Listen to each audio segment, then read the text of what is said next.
It's tangkop time. We learn all things, it's very fine, masaya. Tutok na. It's tangkop time. We learn all things, it's very fine, masaya. Tutok na.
Hello and good afternoon to our junior high school learners. Welcome to our program, ang Astral Academy Cyber School.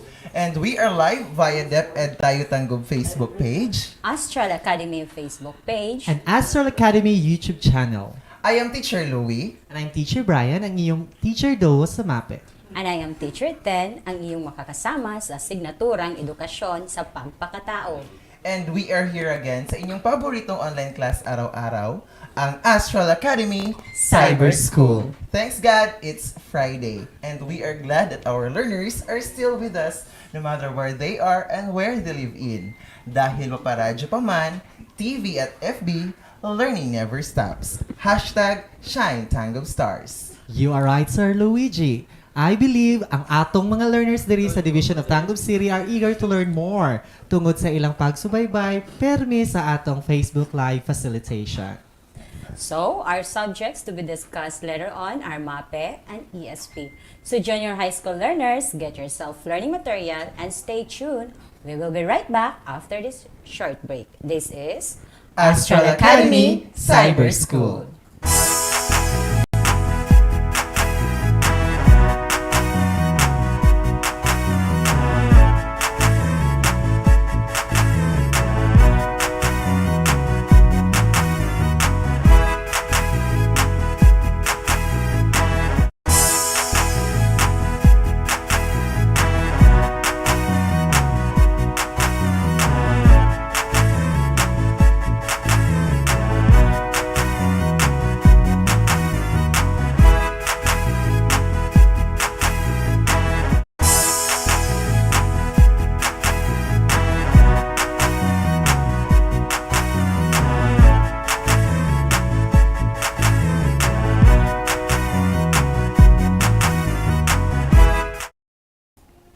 And we are back, still here in Astral Academy Cyber School. Okay, so this time, Sir Brian and Ma'am Tin, let's talk about grade 7 health. So hello grade 7 learners, get yourself learning materials because in this episode, you are going to explain the characteristics, signs, and symptoms of eating disorders and discuss ways of preventing and controlling eating disorders. Okay. Adolescent stage is the most essential stage in life that you must understand the importance of proper diet. Some will develop problems with unhealthy dieting without meeting a minimum nutritional demand for a healthy growth and development. Okay, you are right, Sir Luigi. The adolescents have many choices of food nowadays, but most of them are choosy of what they want to eat. So pilian gud ato ang mga adolescent karon, no? Some of them eat less because of the fear of becoming fat, and sometimes the weight gets out of control. Others do not eat at the right time because of diversion and spending time with gadgets. Mao nang dugay pud sila makakaon. I've heard Sir Brian and Sir Louie that there is a disorder about eating that might be experienced by our adolescents. What was it? Okay, you're right, Ma'am Tin. That is called eating disorder. Now, can you tell us what is eating disorder, Sir Luigi? And if there are kinds, what are those? Okay. An eating disorder is an extreme eating behavior that can cause serious illness or that may even result to death. It is said that eating disorders are also caused by stress, trauma, and loss of control. Some may have serious emotional and mental problems that need professional treatment. So, persons who are experiencing these disorders must seek treatment right away. So, this time, Ma'am Tin and Sir Brian, let us identify first the kinds of eating disorders, and right after, let us explain its characteristics, signs, and symptoms so that our learners are guided in answering their self-learning materials. Okay, so first we have anorexia nervosa. Yes. So the characteristic of this is a self-voluntary starvation leading to excessive loss of weight. It is caused by an extremely fear of gaining much weight or being obese that will distort their size and shape of the body. So kanino mahadlok sila manambok mo ni nga sakit. So ang atong mga sign and symptoms, loss of body fat, irregular heartbeat, fainting and dry skin, loss of menstruation for women, brittle hair, wasting away of muscle tissues, which is the disease of injury that makes your arms and legs difficult to move. Second, we have bulimia and Bulimia. Yes, bulimia. Bulimia and Somalia. Okay, the characteristic of bulimia, a disorder which the clearing of digestive tract follows cycles of overeating. So opposite siya ganiha. Kato ganiha kay dili man siya mukaon kay madlok manambok. Si bulimia overeating. Kusog siya mukaon. So opposite siya ganiha. This disorder is also common to people who are much worried about their weight. They eat a large amount of food in a short period of time. They will take laxative to get rid of the body of foods to avoid gaining weight. Laxatives are medicine movement. Okay, so what are the signs and symptoms, Ma'am Tin, of bulimia? The signs and symptoms: mouth sore, sore throat, throats turned red, enlarged stomach, severe malnutrition, damaged heart due to starvation, damaged kidney due to laxative abuse, tooth enamel injury, and dehydration. Okay. So, and the other one, we have binge eating. Okay. Its characteristic is a compulsive eating. They often eat and do something else while coping up on something like being lonely, angry, or inadequate. Binge eating is not a disease. It is a behavior that can be changed and treated. Katubit na Yes, time, so like for ma-change. example nga, naitaw nga ugmasad, bitaw, ganahan kay mukaon, or Yes. dili siya mukaon, ana.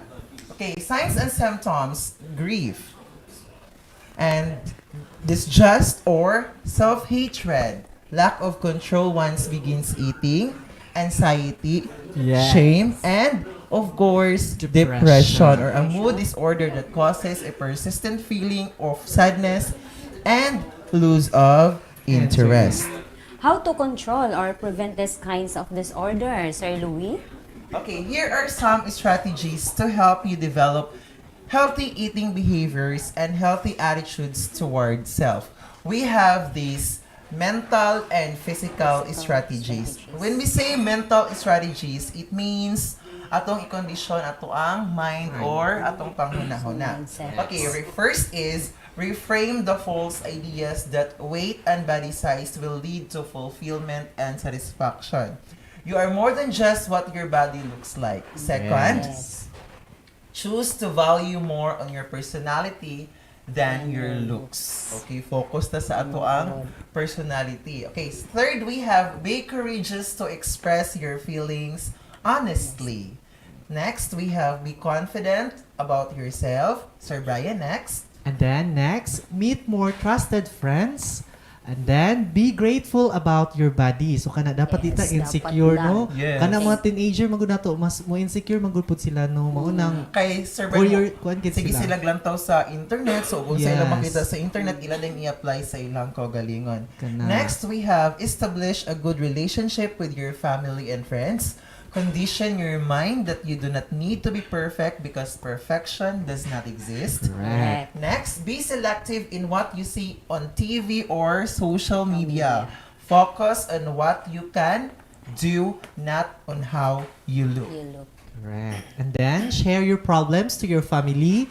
And then, believe in yourself. And then, lastly, get help. Yes, of course, mo na siya sa mental, Mental. Sir Brian. Let's focus on the physical strategy, Sir Brian. Yes, of course, after i-condition atong mind, it's time for you to take what is right. Okay, first we have avoid junk foods. Yes. Ganda ba Second, madali, no?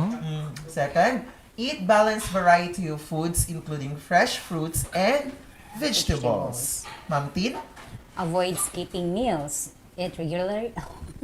Eat regularly timed meals. Okay. Yes. Next, enjoy all kinds of food in moderation. Moderation. And Sir Brian? Drink 8 to 10 glasses of water a day.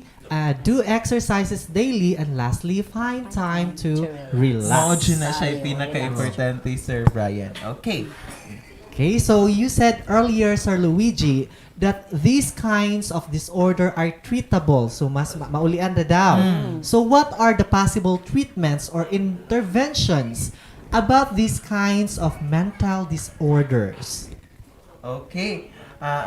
Eating disorder treatment depends on your disorder. Sa katong tulo ka buok, Sir Brian, no? And your symptoms. It typically includes a combination of psychological therapy, nutrition education, and medical monitoring. So, mo kita wag psychological therapy, Sir Brian, kaysa itong gikon ganina katong mental strategy. So, i-condition po sa atong mga psychiatric o unsa po'y angay nilang ma-share sa katong tao nga nag-undergo og anang eating disorder. Okay, first is psychological therapy. It is the most important component of eating disorder treatment. It involves seeing a psychologist or another mental health professional on a regular basis. Parehas ni katong sa PBB bitaw si Kuan, katong ni KD, katong partner si Alexa. O naa siya ni nga disorder nga murag mag-body shame bitaw siya. Yes. Okay, next is nutrition education. Is composed of registered dietitians and other professionals who are involved in treating eating disorder. Okay, yes, kay para iniglang to parang ma-monitor po sa nutritionist no ug unsa pud imong ipangaon sa imong daily. Next. Okay, third we have medications for eating disorders. Medication alone cannot cure an eating disorder. They are most effective when combined with psychological therapy. Antidepressants are the most common medications used to treat eating disorders. Mo nang ang kaning medication, Sir Brian, is apilan po siya psychological treatment because more or wala ka ng psychological nga treatment po, more on medication ka. So naay possibility nga ma-abuse nimo or ma-misuse nimo ang antidepressants, ang medication. Okay. Another, we have hospitalization for eating disorders. May be necessary if you have serious physical or mental health problems, or if you have anorexia and are unable to eat or gain weight. Okay, so this time, let's have our activity. Think and feel. Directions. Explain the characteristics, signs, and symptoms of the given eating disorder in your self-learning materials. Activity 2, let's discuss it. Directions, discuss the given ways of preventing and controlling eating disorders in your self-learning materials. Examples are already given in your self-learning materials. Yes. Next, now let's proceed to ESP 7. And then, Ma'am Tian? At ang ating learning competency ay na isa sa gawa ang pagbuo ng mga hakbang upang baguhin o paunlarin ang kanyang paggamit ng kalayaan. Okay, di ba ang kalayaan, Ma'am Tin, ay ang kapangyarihan o karapatang kumilos, magsalita o mag-isip ayon sa kagustuhan ng isang tao nang walang hadlang o pagpigil o kaya'y paglaya mula sa pagkaalipin o mula sa kapangyarihan ng iba? Yes, tama ka, Sir Louie. At ang pag-uusapan natin ngayon kung paano isagawa ang pagbuo ng mga hakbang upang baguhin o paunlarin ang paggamit ng kalayaan.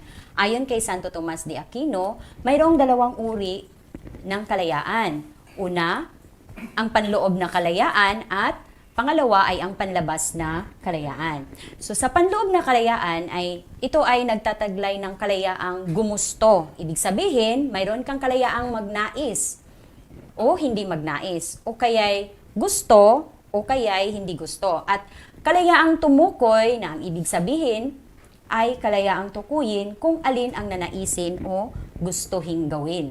Sa panlabas naman na kalayaan, Sir Brian, sa panlabas naman na kalayaan, ito ang kalayaan upang isakatuparan ang gawain na ninanais ng iyong kilos loob. Lagi niyong isaisip na ang kalayaan ng tao ay palaging may kakambal na pananagutan.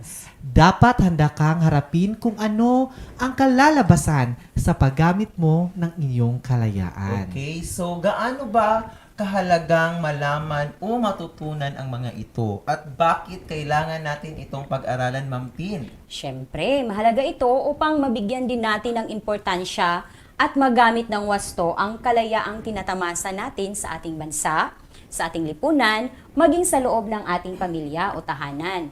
Oo nga, Ma'am Tin. Isang malaking pribilehiyo ang pagkakaroon ng kalayaan. Kaya mahalagang matutunan at maisasagawa natin ang pagbuo ng mga hakbang upang paunlarin ang paggamit nito.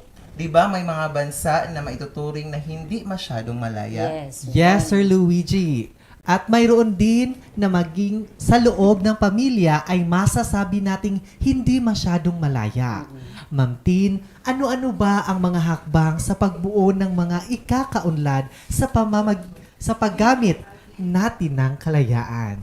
So narito ang mga hakbang sa pagbuo ng ikauunlad sa paggamit natin ng kalayaan. Una, palagi ang paghingi ng gabay ng Diyos sa pamamagitan ng panalangin.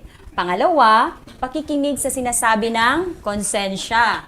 At pangatlo, pag-iisip ng mabuti sa mga sitwasyon bago magbitiw ng pasya. At pang-apat, pagsasabuhay ng mga moral na panuntunan. At saka sa panlima, pagpapahalaga sa bawat nilikha. Bibigyan ko kayong dalawa ng sitwasyon na dapat ang sagot niyo ay naaayon sa mga hakbang sa pagbuo ng ikakaunlad sa paggamit ng kalayaan. So ito ang sitwasyon. Sa inyong tahanan ay hindi masyadong mahigpit ang iyong magulang sa pagdating kung saan at kailan ka mamasyal dahil may tiwala sila sa inyo. So sa panloob na kalayaan, ninais mong sumama sa iyong kaibigan na mamasyal sa Christmas Village at pagkatapos ay doon kayo matutulog sa kanilang bahay. So sa panlabas na kalayaan, dito mo na gagawin ang iyong pagpasyahan na naayon sa iyong kilos loob. Ikaw muna, Sir Louie, ano ang gagawin mo o hakbang na base sa ating natutunan, sa ating tinatalakay? Okay, bago ako magpaalam sa aking magulang ay magdadasal muna ako upang payagan nila at upang walang masamang mangyayari sa akin sa pagsama ko sa aking kaibigan, lalo pat doon ako matutulog sa kanila. Okay, ako katulad mo, Sir Luigi, mag-pray din.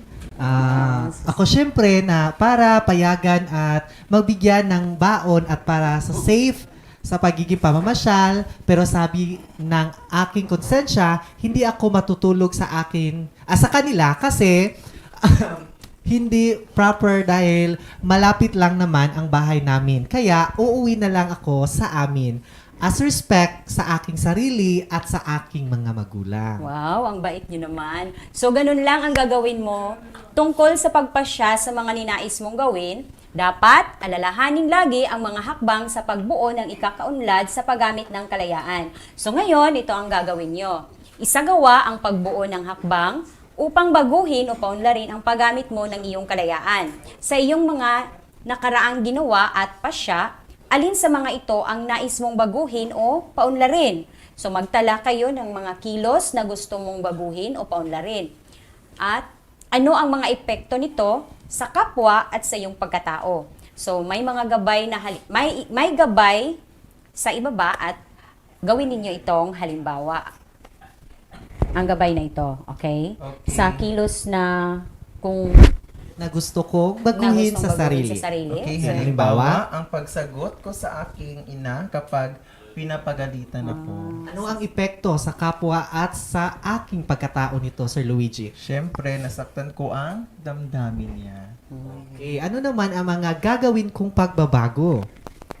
Okay, hahayaan ko na lang munang humupa ang galit niya, saka ako magpapaliwanag kung bakit nagawa ko ang aking pagkakamali. Okay, so maaring epekto sa aking pagkatao o sa kapwa ko, Ma'am Tin? Pagkakaroon ng mabuting ugnayan sa isa't isa. Okay, so ning atuon ra pag-answer sa ato mga learners, no? Ang ilahang SLM. Okay, stay tuned because we will be right back after a short break. This is Astral Academy Cyber School.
mag-aral ng maigi to get the lessons easily.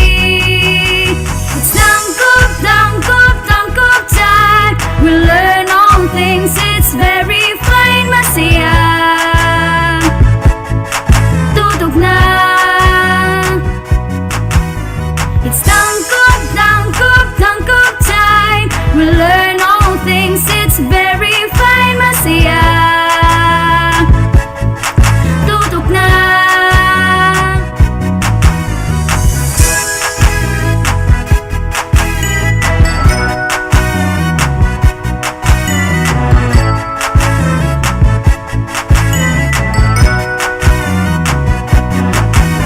Tayo, tayo na. Let's come and learn together, supporting one another. We love, we care, we share. It's tangkop, tangkop, tangkop time. We learn all things, it's very fun, masaya. Tutok na. It's tangkop, tangkop, tangkop time. We learn all things, it's very fine, masaya. Tutok na. It's tangkop, tangkop, tangkop time. We learn all things, it's very fine, masaya. Tutok na.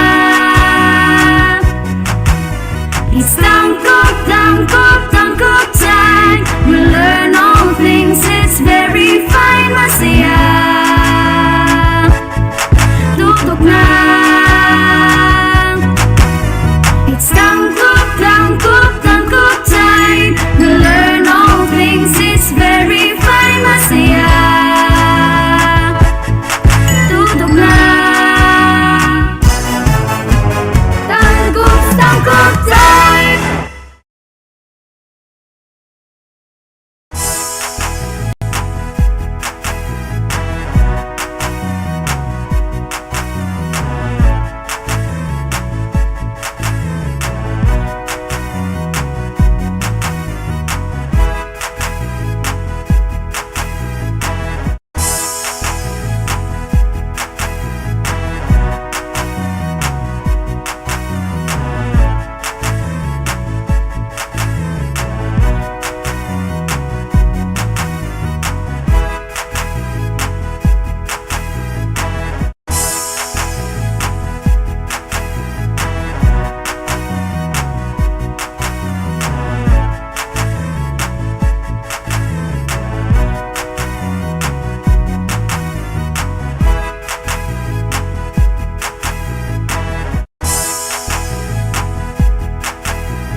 Alamin ang teknolohiya sa agrikultura at pangkabuhayan upang umunlad ang ating bayan sagana sa likas na yaman.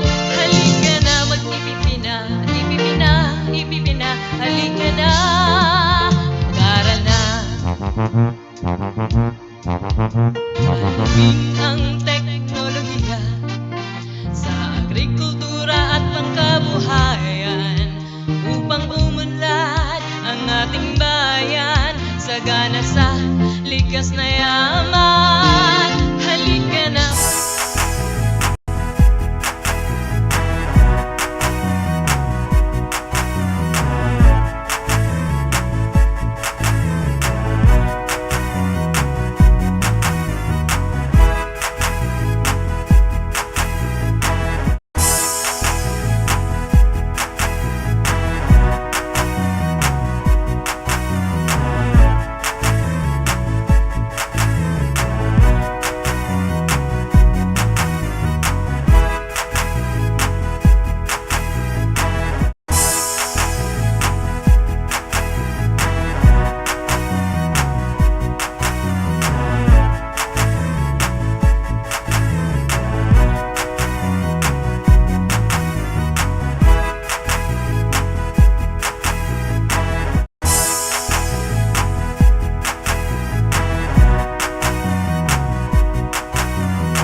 And we are back, still here in Astral Academy Cyber School.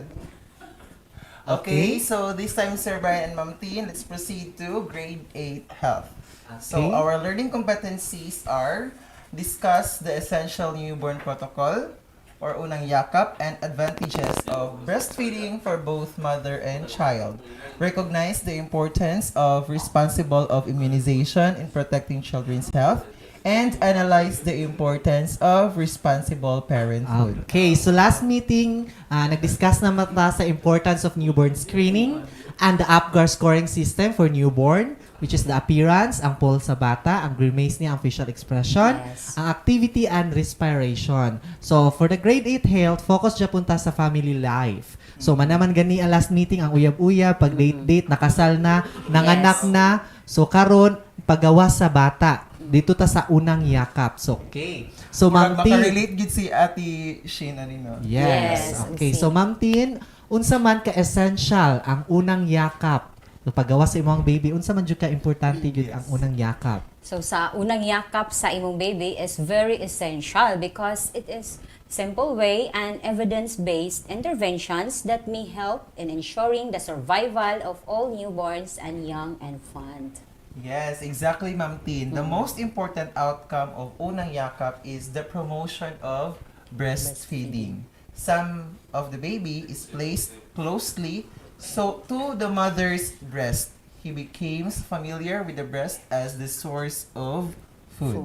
Okay, so unang yakap or first embrace, a campaign na siya of the Philippine Department of Health in cooperation with the World Health Organization to adapt the essential intrapartum newborn care. So this one, it is a series of time-bound and evidence-based intervention for newborn babies and their mothers that ensure the best care of them. So mo nang importante kay ang unang yaka para maka-identify na ang bata nga diha sa imong breast, diha ang iyang source of food. Okay, this compasses interventions such as ensuring warmth, breastfeeding, love and safety, and infection control. This protocol is now practiced in birthing centers and hospitals. So we all know that breastfeeding has lots of advantages for both mother and child. So can you give us some of this, sir? Okay, so breast milk contain antibodies that help our babies fight off viruses and bacteria. So, mo nang importante jud kaayo nga i-breast milk nato ang atong bata, no? And breastfeeding lowers your baby risk of having asthma or allergies. And of course, also, Sir Brian, fewer ear infections, respiratory illness, and boosts of diarrhea to the babies. Yes. Now, this time, let's proceed to our second competency. Recognize the importance of responsible of immunization in protecting children's health. Can you give some of the immunization to be given to the children? Okay, na some mo ni ang some lang no nga mga immunization, hepatitis B, ihatag ni sa bata first dose na siya before mo gawa sa hospital, and 1 to 4 months na ang bata, hatagan na pud siya og hepatitis B second dose. And then diha pud sa pagka 4 months na sa bata, na di ang tetanus, polio, and then influenza, mao na siya para sa pananghilanat para ma-avoid na pud ang bata nga di kay siya maigo. And then pneumococcal, so para sa pneumonia. And then pagka 6 months, hatagan pud siya og flu vaccine. Pagka 6 months sa bata. And then pagka 12 to 23 months na sa bata, injekan pud siya og chickenpox, measles, mumps, rubella, and hepatitis A and B. Kato ng third dose na ni sila nga hepatitis. Yes. And they can contact their barangay health worker para sa schedule, no? Para dili malimot ang atong mga parents na mo-contact ra gyud sila sa barangay health worker. Okay. Importante ba gyud kaayo ni sir nga ipa-immunize gyud ang mga bata? Yes, Ma'am Tin, dapat jud magpa-immunize because immunization helps your children become immune or protected from diseases caused by bacteria or viruses like kaning sa COVID-19. Yes, correct, Sir Luigi. So here are some of the importance of immunization. Una, ang immunization can save your child's life. Why? Because of advances of medical science, your child can be protected against more diseases than ever before. Okay, second, we have vaccination is safe and effective. All vaccines are only given to children after a long and careful review by scientists, doctors, and healthcare professionals. Katong gipang mention nga mga vaccination ganina. Third, immunization protects other you care about. So serious vaccine preventable diseases still occur.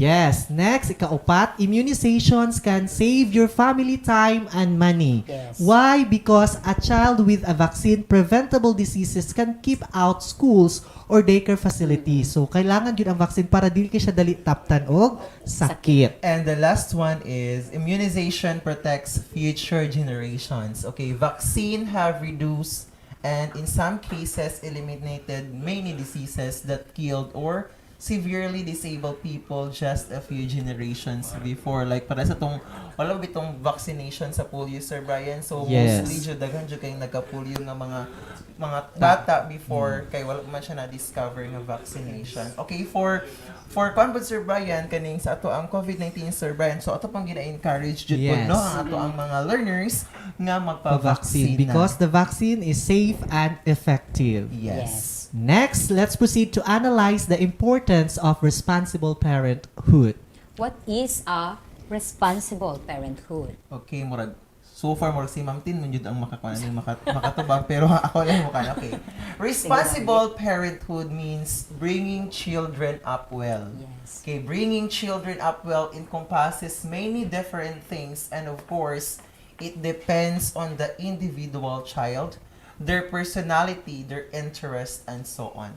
How about the importance of responsible parenthood? Can you give some, Sir Brian? Okay, so it is the responsibility of a responsible parents to instill a positive mentality in their children. It is a shared responsibility of both husband and wife to determine and achieve the desired number, spacing, and timing of their children according to their own family life aspirations, taking into account the psychological preparedness, health status, socio-cultural, and economic concerns. So, kaning a responsible parenthood, sabutan gyud sa bana gyud og sa asawa. So, kana pila ang gusto nilang anak, pila spacing, pila interval, isa ra ba ka bulan? Sa kabulan. So, dapat sabutan Kaluhan. the timing. So, i-base gina nila sa ilang health status, Yes. socio-cultural, ug economic. Yes, responsible parents place more significance on values like honesty, kindness, compassion, and integrity, and less on materialistic aspects like grades, competition, expensive things, and grooming. They understand that a sound character goes a longer way than a better grade. Okay, now this time, let's proceed sa ilang activity. Now, for the Okay. activity 1, directions, Sir Luigi. Discuss briefly the essential of newborn protocols or unang yakap and advantages of breastfeeding for both mother and child. Write your answer on the space provided in your self-learning material.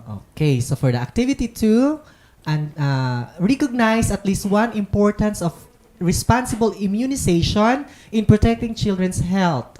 Write your answer sa space nga gi-provide diha sa inyong SLM, and then makita ug mabasa po na ninyo diha sa inyong SLM. Okay, for activity 3, directions. Give an analyzation on the importance of responsible parenthood. Write your answer on the space provided. Okay, so let us proceed to ESP 8. So, ang ating learning competency sa ESP 8, nasusuri kung paano naiimpluwensyahan ng isang emosyon ang pagpasya sa isang sitwasyon na may krisis, suliranin o pagkalito. Okay, Ma'am Tin, mahalaga pa bang pag-aralan ito? Di ba normal lang sa tao na maiimpluwensyahan ng isang emosyon ang pagpapasya sa sitwasyon kung may dinadala tayong sa loobin, sa dibdib o struggle, sa self tulad ng krisis, may mga problema at pagkalito o kaya'y galit. Yes, importante talaga yan, Sir Louie. Dahil kapag nasa kalagitnaan ka ng mga bad emotions na yan, tapos nahaharap ka sa sitwasyon na kailangan mong magpasya, may posibilidad na makagagawa ka ng mga bagay na ikakasakit sa kalooban ng iyong kapwa. O makagawa ka ng mga bagay na magdudulot ng malaking problema sa iyong buhay na dadagdag pa sa iyong mga struggle sa buhay. So, ikaw, Sir Brian, na-experience mo na ba to? Okay, no, before jud ka mo decide, especially na ay decision making mahitabo, Yes. dapat dili jud ka mo decide Direct. if imong emotion is not stable. Lahi man good dili kay ka makahuna-una samot na ka nang nasakitan ka or naa kay na feeling nga unstable ang imong emotion, then dili jud ka diya dapat mo decide kay at the end ana magmahay din ka sa imong decision. So mo nang dapat ikalma sa gyud nimo imong decision samot na naa ka sa peak nga galagot pa kayo kaniya. Mo ana. How about ikaw, Sir Louie? Okay, actually ako Ma'am Experience Tin. Yes, ako Ma'am Tin is hinahinay po na ako nag-develop sa ako ang self Ma'am Tin kay before man good na yung mga situation nga maabot sa ako dali-dali din ko o kaning react or decide pero decide. karon ako Magbahay ka, nanghihinay, ano? Yes, ako nang ginahinay ako ang self Ma'am Tin nga kalmahon sa akong kagalingon ay din ko mo decide. So, gamahay giday ka. Yes, so nauna sa gyud nausab nimong mga possibilities, no? Before ka mo decide kay basig magbahay ra ka sa kinalasan, pero sakit gyud na siya, Sir Luigi. So dapat hunaon gyud nimo twice. Experience na gid kayo mong duha ba? So, ganun lang, madali lang ang pagsuri kung paano na-impluwensyahan ng isang emosyon ang pagpapasya sa isang sitwasyon na may krisis, suliranin, pagkalito. Ngayon, kayo naman, suriin ang mga sitwasyon sa sariling buhay na naging dahilan ng iba't ibang emosyon na iyong nararamdaman. Isulat ito o isulat ang mga sitwasyon na ito at ang mga epekto nito sa iyong kilos. Gabay ang halimbawa na nasa ibaba. So, Okay, halimbawa, emotion. Example emotion, Sir Luigi. Sir Louie. Okay, is pagkatakot. Okay, ano ang sitwasyon na naranasan mo, Sir Luigi? Okay, Example nga na naranasan na sitwasyon na ito. Okay, ang nasa example nga naadira sa inyong self-learning material is pagkaroon ng nakahawang sakit tulad ng COVID-19. Yes. Okay, so ano naman ang epekto sa kilos at pagpapasya? Okay, pagsuot ng face mask kapag lumalabas ng bahay kahit fully vaccinated na dahil takot na mahawaan at makahawa. Okay, so ang atoon na pag-answer na po sa ato ang mga learners. Now this time, Okay, more discussions when we return. This is Astral Academy Cyber School.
magsapi iba. O kay saya, sayang kumanta. Halika na, humanda na dahil mapina. Umawit at gumuhit-guhit. Mag-exercise, pampalakas. O kay saya ng buhay estudyante, lalo na kung tayo'y mapina.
And we're back, still here in Astral Academy Cyber School. Okay, so this time, Sir Brian and Ma'am Tino, let's proceed to grade 9. So, atong topic for grade 9, Sir Brian, is same ra gihapon last week, a substance use and abuse. Okay, hello grade 9 learners, get your self-learning materials because in this episode, you're going to recognize warning signs of substance use and abuse, explain the health, socio-cultural, psychological, legal, and economic dimensions of substance use and abuse, and suggest healthy alternatives to substance use and abuse. Okay? Let us all remember that not every addiction looks the same. Unfortunately, media representations have painted many misleading caricatures of how a person suffering from substance abuse disorders appears or behave. Often, people do not acknowledge that they have a problem, and friends and family members are the first to notice something has changed. If you are worried that you or a loved one is suffering from an addiction, Uncertainty makes it hard to proceed. However, there are some telltale signs and symptoms to help you identify any potential issues. Okay, Yes. so first, we have physical sign of drug abuse. O, unsa gali ang una, Sir Brian, nga itong mabantayan? Okay, for the physical signs sa drug abuse, naatay small physical symptoms. Unsa ni siya? Side effects can include slight alterations to physical appearance that may start to becoming noticeable. So, mahibawan or maklaro siya, no? Bloodshot or red eyes and pinpoint or dilated pupils are all telling signs of many types of drug abuse. So, kana magpula ang mata. Yes, mo na. So, also, pay attention to skin texture and complexion. So, Mura ka ng gamala. yes, ga-dry ang mong skin. Frequently, abnormal puffness and flashes of or washout color can also indicate ongoing abuse of drugs or alcohol. Okay, those are the small kaning signs lang po no atong makita. Sa physical. Oh, yes, sa physical atong makita sa katong mga tao nga gagamit Gamit og og alcohol and drugs. and alcohol. Okay, next we have the overall appearance. Long-term abuse of drugs and alcohol o perminti na jud og gamit og drugs and alcohol can result in drastic changes to physical appearance. So, ang uban is mapayo kanang itong maniwang, something like that. Many drugs have appetite suppressing or other altering side effects, meaning abuse often results in visible weight changes. Okay, ang uban gali na gali kay once nga pala hubog na jud isang tanan mandagko na yung tiyan. Kaya addict naman sila, no? Yes. Yes, mandagko ang tiyan kay syempre pag beer ang kinainom then Yes. pag mga drug addicts syempre maniwang kana din. Hamos na kaayo og dagway. Yes, ma-change gid ang yang appearance kay Yes. makuan ma-dry man niya pud ang texture and complexion. Yes, another sa thing po nga bantayanan nga nagamit po og Gamit? drugs ang tao is kaning paraphernalia. It can be an obvious indicator if you find equipment in someone's room or among their things. Some common items include cigarettes, wrapping papers, Okay. kanasudlanan, sigarilyo, then pipes, syringes, rolled up banknotes, cut up straw, soiled cotton swabs, lighters, burned spoon or bottled cups, bongs, razors, blades, and cutting or surfaces like mirrors or glass. So mao ni ang mga kuano, mga Oh, gamiton. kasagara. Yes, Kasagara. kasagara. If mag-drugs ang isa ka tao. Okay. How these substances like shabu and alcohol can affect health, socio-cultural, psychological, legal, and economic dimension in the society. Okay, the rampant use of drugs may result to a bad, harmful, or dangerous effect to oneself, family, school, and in the community. It also gives burden to health, socio-cultural, psychological, legal, and economic dimensions. Okay, first, Sir Brian, is health. Okay, first is health. Because of drug abuse, the health will be at stake. And it's because of the rampant abuse of drugs. So the physical aspect of an individual will function abnormally. So Yes. mausab ang iyang function sa Yes, pag iyang. hindi na healthy. Oh, ang tao, perminti lang og drugs, so ang Yes. iyang health jud ang first nga maapektuhan. Okay, next we have social-cultural. Drug has its big contribution with the change of an individual values to the society. The common characteristics in the community will become uncommon. The norms, the costume, attitude, respect, and etc. are being vanished. So syempre, Yes, mausab mausab man na yung din siya. character ang iyang. pag ikaw, tawag ka nga pala, hubog ka, unsa man imong kuan be? Magmaoy na. Yes, magmaoy, Magmaoy. mamuak og botilya, something like that. Kana. So, okay, good ay Yes. tawag. So muna dapat og mag-inom ibutang gid sa imong tiyan dili sa utok. Yes. Next, So, na siya ng mga butang Sir Brian, no, pero maka-apekto na siya sa to ang social-cultural. Yeah. Next, we have psychological. Okay, psychology is the study of behavior of person. It generally meant to describe the emotional and mental process that is associated with the development of human brain. Through drug abuse, the normal process of a human system will be changed because drugs are chemical substance that can alter the mind and body. Yes, pag ma-addict na jud ka sa drugs, unsa ka imong mahuna-hunaan sa kuan sa imuhang na ito example Sir Brian nga addict na jud kay sa ngatanan ang papa plus tas ang iyang paglantaw sa iyang anak is kahoy na. Oh, so ma-change naman ang iyang perception. Ang nahitabo iyang gibugha ang iyang anak. Pareha po atong sa karnihan sa usamis nga gibugha agi tadtad ang anak. Okay, another we have legal. It is against the law to possess, make, use, import, or sell drugs. Penalties for violating various aspects of the law will become hunted by the authority. So, mooning ginabuhat sa ato ang president kaning sa drugs, Sir Brian, no? Yes. So, war on drugs. If may bawaan ka nga gagamit, nagbaligya, pangitaon jud ka sa pangitaon jud ka sa otoridad kay dakpon ka. Okay, and the last one is economic. Substance of abuse is taking a major toll on in terms of cost and productivity. It will affect economy due to low manpower production. Syempre, pag ang mga tao puro na addict, so wala na jay tarong nga mo trabaho. Kay wala nang pwede tarong nga product sa ilang ipangbuhat. So muubos gid ato ang production or atong economy. Can you give any healthy alternatives to substance use and abuse, Sir Okay, Boy? so some of the healthy alternatives to substance use and abuse are involved in healthy community activities. So muna ginabuhat sa atong SK.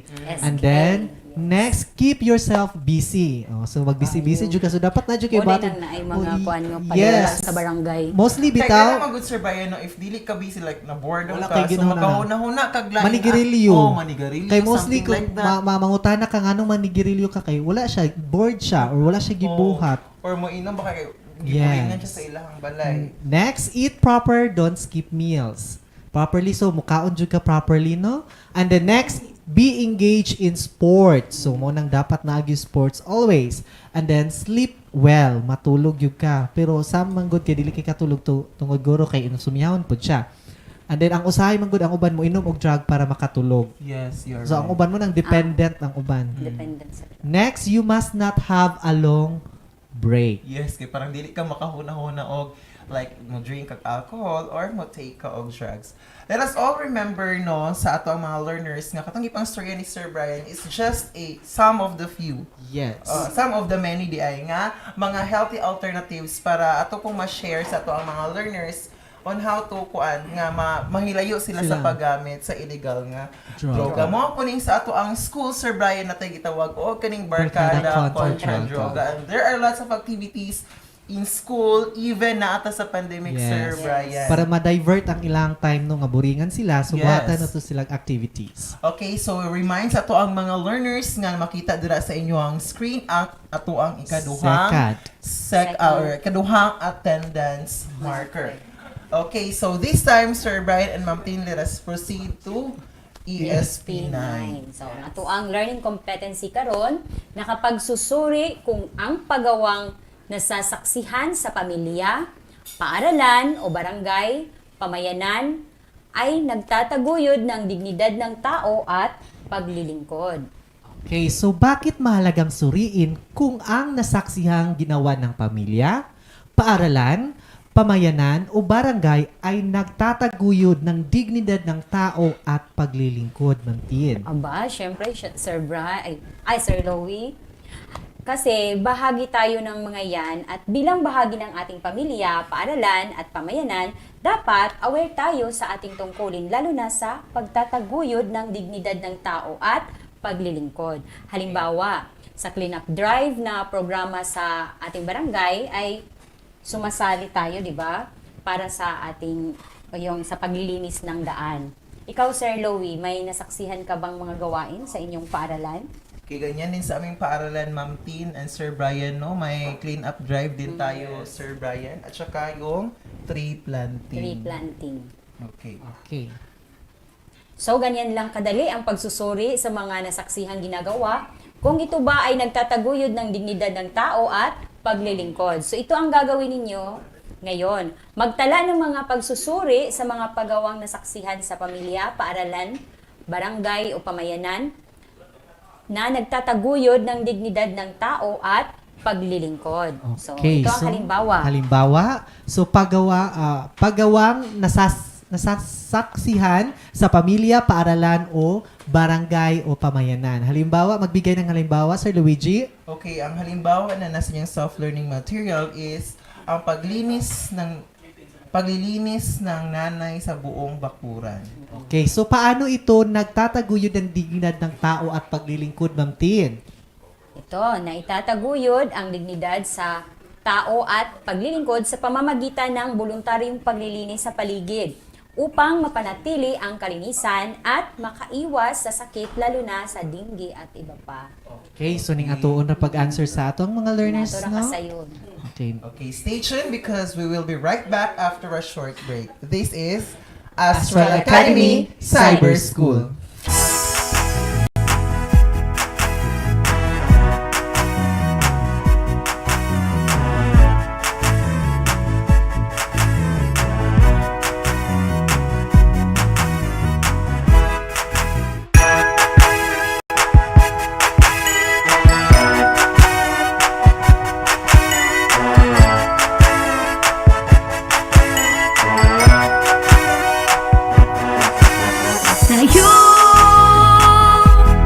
Tayo na. Buksan ang mga radyo, lina at matuto sa mga aral sa mundo.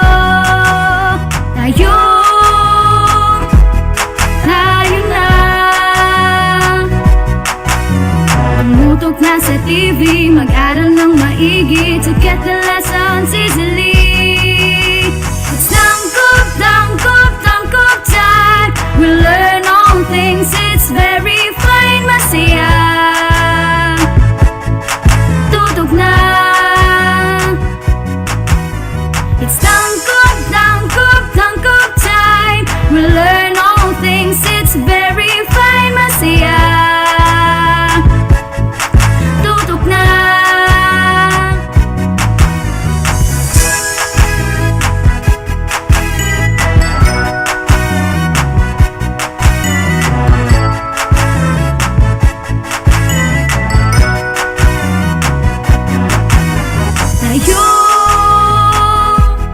Tayo na. Let's come and learn together, supporting one another. We love, we care, we share. It's tangkop, tangkop, tangkop time. We learn all things, it's very fun, masaya. Tutok na. It's tangkop, tangkop, tangkop time. We learn all things, it's very fine, masaya. Tutok na. It's tangkop, tangkop, tangkop time. We learn all things, it's very fine, masaya. Tutok na. It's tangkop, tangkop, tangkop time. We learn all things, it's very fine, masaya. Tutok na. It's tangkop, tangkop, tangkop time. We learn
And we are back, still here in Astral Academy Cyber School. Okay, so Sir Brian and Ma'am Tin is sa grade 10 na po takalan Ma'am Tin and Sir Yes. Brian. So sa grade 10, ang ato ngayon is help. Okay.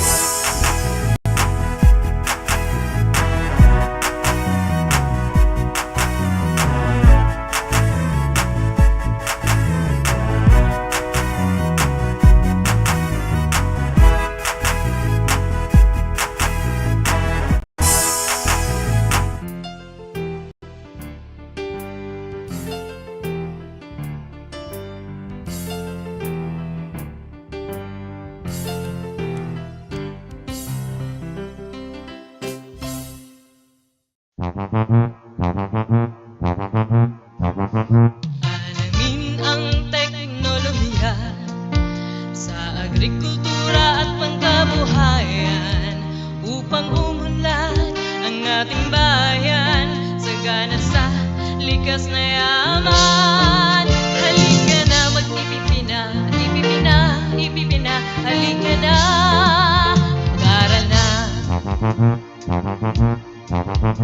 Alamin ang teknolohiya sa agrikultura at pangkabuhayan upang umunlad ang ating bayan sagana sa likas na yaman. Halika na mag-ipipina, ipipina, ipipina. Halika na, mag-aral na. Ipipina, ipipina, ipipina, ipipina.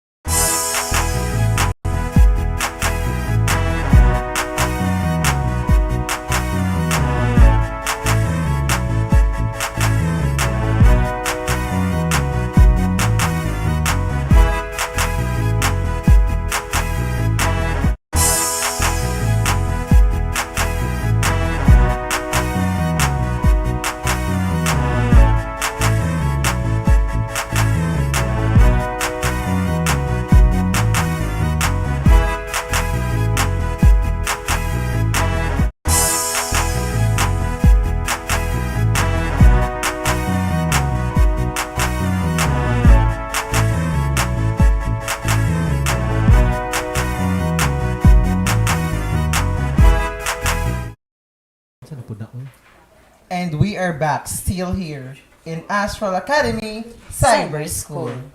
Okay, our learning competency for grade 10, health, explain the importance of consumers' laws to protect public health, and identify the national and international government agencies and private organizations that implement programs for consumer protection.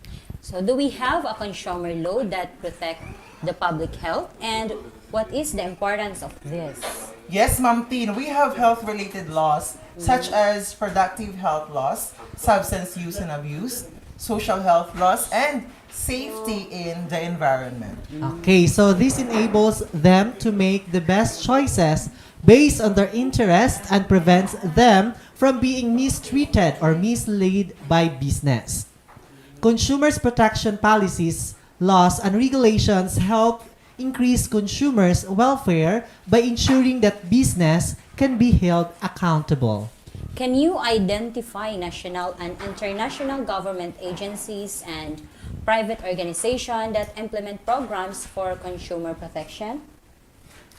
Okay, so katunang upat no, health-related laws, kanang reproductive health, substance use and abuse, social health laws, and safety in environment. So we will discuss first the reproductive health laws. So ang bilong ani, we have Republic Act 10354 or the Responsible Parenthood and Reproductive Health Act, which this act builds its foundation in 4 pillars nga atong gidiscuss last meeting: informed choice, respect for life, birth control, and responsible parenthood. Okay, next we have Republic Act number 8504 or the Philippine AIDS Prevention and Control of 1998.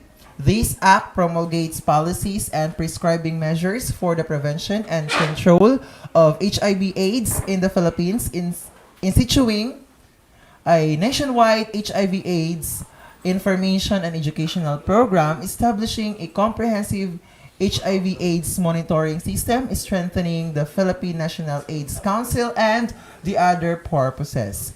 Next is the Substance Use and Abuse Law. First, we have Republic Act 9165, or the Dangerous Drug Act of 2002, protects citizens from the harmful effects of dangerous drugs to their physical and mental well-being. And the Republic Act 9211, or the Tobacco Regulation Act of 2003. Next, we have the Social Health Laws. Yes, unsa gina siya, Ma'am Tin? The Social Health Laws, Republic Act number 10175, or the Cybercrime Prevention Act of 2012. Next, we have Republic Act 9775, or the Anti-Child Pornography Act of 2009. And the last one, Sir Brian, is the Government Protects the Youth through the Republic Act number 8949, or the Anti-Hazing Laws. So, next is the Republic Act number 7719, or the National Blood Service Act of 1994.